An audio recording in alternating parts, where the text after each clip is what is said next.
Hola, ¿qué tal compañeros? En esta ocasión continuaremos viendo el tema de cinemática y en particular el movimiento circular uniforme. ¿Cómo es el comportamiento de este movimiento circular uniforme? Bueno, nomás como preámbulo, recuerdan que yo les comenté que con las 4 formulitas que habíamos identificado al inicio del estudio de la cinemática las podemos aplicar para 6 diferentes movimientos, pero para el movimiento circular uniforme esas formulitas no eran válidas. ¿Por qué? Porque el movimiento circular uniforme tiene otras características que vamos a ver a continuación. Entonces, aquí en el dibujo vemos que en un instante t0 tenemos a una partícula, pasa el tiempo y en un segundo instante t final se ha movido. Y punto importante, porque es movimiento circular, porque describe una trayectoria circular. Entonces, ¿cómo puedo referenciar la posición en un tiempo cero y luego en un tiempo final? Bueno, se hace la referencia con respecto a quién, al desplazamiento angular, que es este primero, teta 0, y luego al desplazamiento angular, que es esto. Entonces, ¿cómo puedo saber el desplazamiento angular que sufrió la partícula? Pues restando esos dos desplazamientos, ¿de acuerdo? Entonces, tenemos que delta teta es igual al teta final menos el teta inicial, que se llama desplazamiento angular, y delta t es el tiempo final menos el tiempo inicial, y lo vamos a conocer como un intervalo de tiempo. Si nosotros dividimos delta teta entre delta t, que es desplazamiento angular entre delta del tiempo, a eso le vamos a llamar velocidad, pero aquí en este caso también se le va a llamar velocidad angular. ¿Y a qué se resume? Pues que a la velocidad angular es igual al desplazamiento angular entre el tiempo.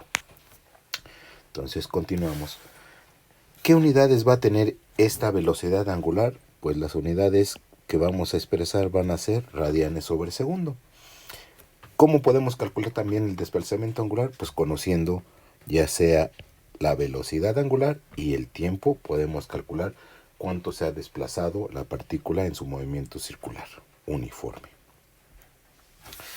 Hay otra variable que nos va a servir de mucho apoyo. Hay una variable que le vamos a llamar t, y ese es el periodo, se le llama periodo, y es el tiempo en que tarda en dar una vuelta completa o una revolución el objeto o la partícula que estemos estudiando. Hay otra variable que también la vamos a ocupar mucho, que es la frecuencia. Y este es el número de vueltas o revoluciones por unidad de tiempo. ¿Qué quiere decir por unidad de tiempo? Bueno, podemos tener segundos, minutos, horas, días, años, ¿de acuerdo?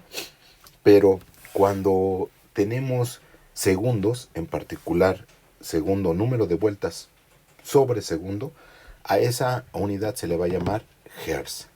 Número de vueltas por segundo es igual a un hertz, ¿de acuerdo? Entonces es importante recordar estas unidades. Ahora, hay una formulita para calcular la frecuencia. ¿Y qué dice? Que la frecuencia es el inverso del periodo, ¿de acuerdo? Por lo tanto, si la frecuencia es el inverso del periodo, también puedo decir que W es igual a 2pi, que es una revolución, ¿de acuerdo? Por la frecuencia. Y esto es igual a 2pi entre el periodo. Entonces, esta es una de las primeras formulitas que nos vamos a aprender de memoria, ¿de acuerdo? W es igual a 2pi por frecuencia o igual a 2pi entre el periodo. Continuamos. Ahora vamos a hacer el mismo análisis, pero ahora metiendo una tercera variable que se llama arco o longitud de arco. ¿Quién es ese arco? Es este. Y está representado por esta parte, ¿de acuerdo? Y la longitud de arco final sería esta. Toda esta longitud de arco final, ¿de acuerdo? Entonces nuestro análisis sigue así. esa es la longitud de arco, y la longitud de arco la puedo calcular en metros multiplicando el radio por el desplazamiento angular. Pero acuérdense que ese desplazamiento angular debe estar en radianes, no en grados, en radianes. Delta t es igual al tiempo final menos el tiempo inicial, y es un intervalo de tiempo, y entonces tenemos que la longitud de arco inicial es igual a multiplicar el radio por el desplazamiento angular inicial, y la longitud de arco final es igual a multiplicar el radio por la longitud, por el desplazamiento angular final, ¿de acuerdo? Entonces, aquí seguimos viendo nuestra ecuación, nuestras ecuaciones. Entonces, ¿cómo puedo calcular el delta S o el delta de la longitud de arco? Es restando los dos arcos, el final menos el inicial. Y al agrupar el radio, que es factor común, obtenemos esa ecuación, ¿de acuerdo? Ahora, ¿qué pasa si nosotros dividimos esta ecuación entre el tiempo? ¿De acuerdo? Entonces, fíjense aquí lo que tenemos. Delta S entre delta T, distancia entre el tiempo. ¿A eso qué va a ser igual? Y ahora aquí tenemos esta parte que ya la hemos visto en el anterior estudio del movimiento circular uniformemente acelerado, que a esta parte le llamamos W, que W es la velocidad angular. Entonces, esta es distancia entre tiempo y le vamos a llamar V. Esto es W y multiplicado por el radio, lo que nos implica que vamos a obtener una ecuación, una formulita que vamos a ocupar muy continuamente, que dice que la velocidad tangencial es igual a la velocidad angular por el radio, y lo mismo, hay otra equivalencia, que la velocidad tangencial es igual a 2pi por el radio entre el periodo. Estas son otras dos formulitas que vamos a considerar en nuestro estudio. ¿Dónde está esa velocidad tangencial? Pues el mismo nombre lo indica, tangencial a la trayectoria, ¿de acuerdo? Tangencial a la trayectoria de la partícula. Aquí está. ¿Estamos de acuerdo? Entonces, al momento, aunque este movimiento se llama movimiento circular uniforme, ¿qué quiere decir? Que las velocidades, las magnitudes de sus velocidades tangenciales son idénticas, siempre valen lo mismo, la magnitud, pero vean, la dirección va cambiando de un punto a otro. Ese cambio en la dirección genera algo que se llama aceleración centrípeta.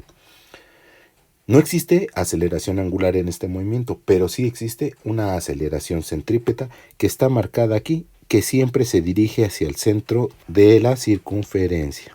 ¿De acuerdo? Esa es la aceleración centrípeta. Ahora, si nosotros sacamos este vector velocidad y este vector y los ponemos en esta parte, vamos a obtener que el delta V está involucrado con el cambio en el desplazamiento angular. ¿De acuerdo? Ahora, si agarramos esa misma equivalencia, pero con respecto a la longitud de arco, el delta S involucra también un delta teta, que es un cambio en la longitud, en el desplazamiento angular, que multiplica o que está referenciado por el vector radio. ¿De acuerdo? Ahora vamos a hacer una equivalencia. ¿Cómo sacamos delta S? Pues delta S multiplicamos R por delta teta. Y eso mismo vamos a hacer en este triangulito. Vamos a multiplicar ahora B por delta teta. Entonces tenemos lo siguiente. Delta B es igual a B por delta teta, como lo es delta S es igual a R por delta teta. Entonces, despejamos a delta teta de esta ecuación y despejamos a delta teta de esta ecuación.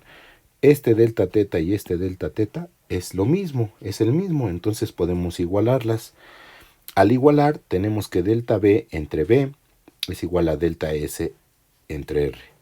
B está dividiendo, pasa multiplicando, y ¿qué nos queda? Que delta B es igual a B entre R por delta S. Aquí ya se nos va a ir formando otra ecuación que vamos a ocupar. Entonces, si esta primera ecuación la dividimos entre delta T, ¿qué vamos a obtener? Fíjense. Tenemos nuestras referencias y entonces tenemos que delta B entre delta T es igual a B por delta S entre R por delta T. Pero el cambio en la velocidad con respecto al tiempo le vamos a llamar aceleración. Y entonces delta S entre delta T, esta parte también es otra velocidad. Por lo que al sustituir nos va a quedar una ecuación. Esta ecuación es otra que nos vamos a aprender de memoria y que dice que la aceleración centrípeta es igual a la velocidad tangencial al cuadrado entre el radio. ¿De acuerdo? Continuamos. Ahora, esa misma ecuación, si ahora sustituimos el valor de B, que conocemos como B es igual a W por R, y lo sustituimos en nuestra ecuación, aquí, ¿qué nos queda? Que finalmente la aceleración centrípeta también la podemos calcular conociendo ¿quién? La velocidad angular al cuadrado por el radio. ¿De acuerdo? Esta es otra segunda fórmula de la aceleración centrípeta. Continuemos.